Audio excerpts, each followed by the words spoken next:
Hello दोस्तों, आज 15 अगस्त है। हमारे देश को 1947 में आज के ही दिन आज़ादी मिली थी। इस शुभ अवसर पर देश को आज़ाद कराने में शामिल हमारे फ्रीडम फाइटर शहीद भगत सिंह के बारे में कुछ बताना चाहूँगा। अमर शहीद भगत सिंह भारत के एक महान फ्रीडम फाइटर थे, जिन्होंने भारत की स्वतंत्रता के लिए अपनी पूरी जिंदगी दे दी। इनका जन्म 27 सितंबर 1907 में पंजाब के लायलपुर के गांव में एक सिख परिवार में हुआ था। यह हिस्सा इस वक्त पाकिस्तान लाहौर में आता है। इनके पिता का नाम सरदार किशन सिंह था और माता का नाम विजयवती कौर था। इनके पिता सरदार किशन सिंह और चाचा अजीत सिंह भी एक स्वतंत्र सेनानी थे। यही वजह है कि भगत सिंह भी एक स्वतंत्र सेनानी बनना चाहते थे। भगत सिंह को बचपन से ही पढ़ने का बहुत शौक था। बहुत कम उम्र में ही उन्होंने स्कूल टाइम में ही बहुत सी किताबें पढ़ ली थी, जो कि उनकी स्कूल सिलेबस से बहुत अलग किताबें थीं, जैसे कि पॉलिटिकल साइंस, सोशल साइंस वगैरह वगैरह। जब 13 अप्रैल 1919 में जलियांवाला कांड हुआ तो उसे सुनकर उन्हें बहुत दुख हुआ और उनसे रहा नहीं गया और वो पैदल ही जलियांवाला बाग चले गए। उस वक्त वो सिर्फ 12 साल के थे। वहाँ का मंजर देख के बहुत दुखी हो गए और वहाँ की खून से भरी मिट्टी को एक बर्तन में भर के घर ले आए। घर वालों ने पूछा, ये क्या है, कहाँ गए थे, इतना लेट क्यों हो गया? तो उन्होंने बड़ा ही दुखी होकर गुस्से में बोला, ये मेरे देशवासियों का खून है, मैं अंग्रेज़ों को छोड़ूंगा नहीं, उनसे बदला ज़रूर लूँगा।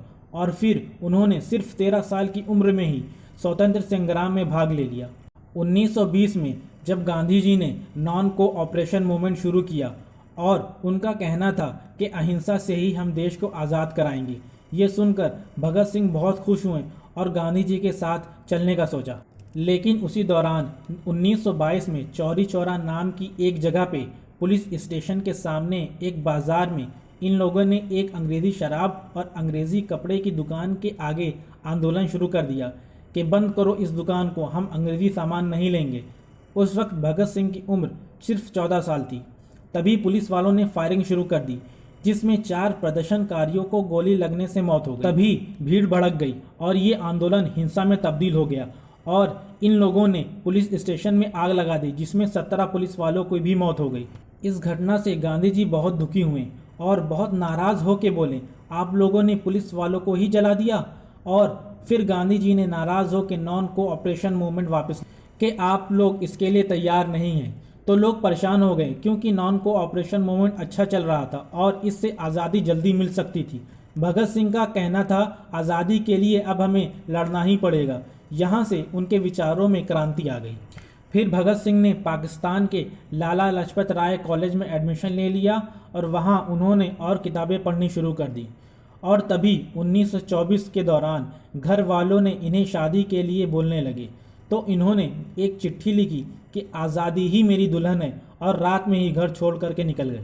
1925 में इन्होंने काकोरी कांड की तैयारी शुरू कर दी कि अंग्रेज़ों की ट्रेन लूटेंगे, क्योंकि हथियार लेने के लिए पैसों की भी ज़रूरत थी। तो इन्होंने अंग्रेज़ों के ख़जाने को लूट लिया और लूटने के बाद पकड़े भी गए। तभी अशफाकुल्ला खान और राम प्रसाद बिस्मिल, इन दोनों को फांसी हो गई। तो भगत सिंह और ज़्यादा आक्रोश में आ गए। भगत सिंह ने साल 1926 में नौजवान भारत सभा की स्थापना की, जिसका उद्देश्य भारत की आज़ादी थी। स्वतंत्रता संग्राम के दौरान भगत सिंह के द्वारा बहुत ही मशहूर इनकलाब जिंदाबाद का नारा दिया गया, जिसका मतलब क्रांति की जय हो। लाला लाजपत राय, जो कि इनके गुरु के समान थे, लेकिन वो अहिंसा के साथ थे, फिर भी भगत सिंह ने उन्हें इस बात पे मना लिया कि वो साइमन कमीशन के खिलाफ लाहौर में नारेबाजी करेंगे कि साइमन कमीशन वापस जाओ। 1928 में जब इनकी उम्र सिर्फ 20 साल थी और वहाँ आंदोलन में पुलिस वालों ने लाठीचार्ज कर दी, जिसमें लाला लाजपत राय को बहुत चोट लग गई और इलाज करते वक्त उनका देहांत भी हो गया। भगत सिंह, राजगुरु, चंद्रशेखर आज़ाद और जयगोपाल ने इनकी मौत का बदला लेने के लिए और ब्रिटिश सरकार के मुंह पे तमाचा मारने के लिए इन्होंने एक प्लान बनाया कि जेम्स स्कॉट, जिसने लाठीचार्ज का ऑर्डर दिया था, उसे गोली मारेंगे। तो इन लोगों ने 17 दिसंबर 1928 में लाहौर में पुलिस स्टेशन के बाहर अंग्रेज़ अधिकारी जेम्स स्कॉट के निकलने का इंतज़ार करने लगे। लेकिन गलती ये हो गई, उसी समय deputy superintendent of police JP standard police station से बाहर निकल गया और राजगुरु ने उस पर गोली चला दी। पीछे से भगत सिंह ने भी 3 गोली और मार के हत्या कर दी और वहां से निकलने में कामयाब हो गए। और अगले ही दिन इन लोगों ने लाहौर की दीवार पर लिख दिया कि हमने लाला लाजपत राय का बदला डिप्टी सुपरिटेंडेंट ऑफ पुलिस को मार के ले लिया। ये देखकर ब्रिटिश सरकार पूरी तरह से पागल हो गई और पुलिस वालों ने पकड़ चालू कर दी। पुलिस वालों ने हर नौजवान पर नज़र रखनी शुरू कर दी।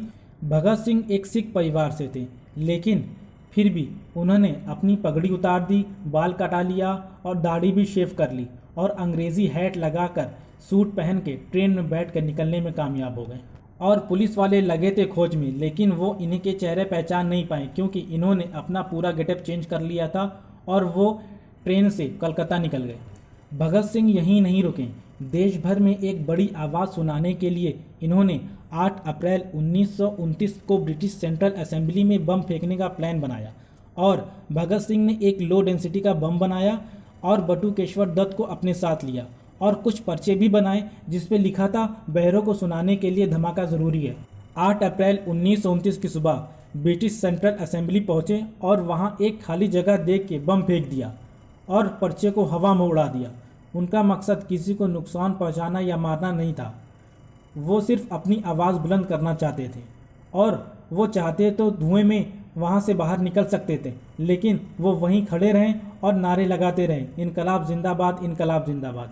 और अपने आप को देश के लिए कुर्बान करने के लिए खुद को गिरफ्तार करवा लिया, सिर्फ इसलिए कि देश में आज़ादी के लिए लोग आवाज़ उठाते रहें।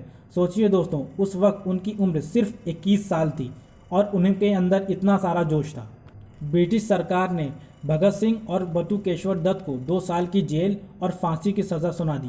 भगत सिंह की हिम्मत को तोड़ पाना अंग्रेज़ों के लिए आसान नहीं था। भगत सिंह यहीं नहीं रुके, इन्होंने जेल में ही ब्रिटिश सरकार के खिलाफ आंदोलन शुरू कर दिया। तो अंग्रेज़ों ने इन्हें बाकी कैदियों से अलग कर दिया क्योंकि लोग भगत सिंह की बातों से बहुत ज़्यादा इन्फ्लुएंस हो रहे थे। भगत सिंह की मांग थी कि रोज़ का एक अखबार और लिखने पढ़ने के लिए किताबें और कलम चाहिए और जब तक ये नहीं मिलता तब तक भूख हड़ताल चलती रहेगी। 64 दिन तक इन्होंने कुछ नहीं खाया पिया। अंग्रेज़ों ने बहुत ज़बरदस्ती करने की कोशिश की, जैसा कि आपने रंग दे बसंती मूवी में जेल वाली सीन में देखा होगा। जैसा कि मैंने आपको पहले ही बताया था कि भगत सिंह को बचपन से ही पढ़ने का बहुत शौक़ था, तो जेल में जो भी इनसे मिलने आता इनके लिए किताबें लाता।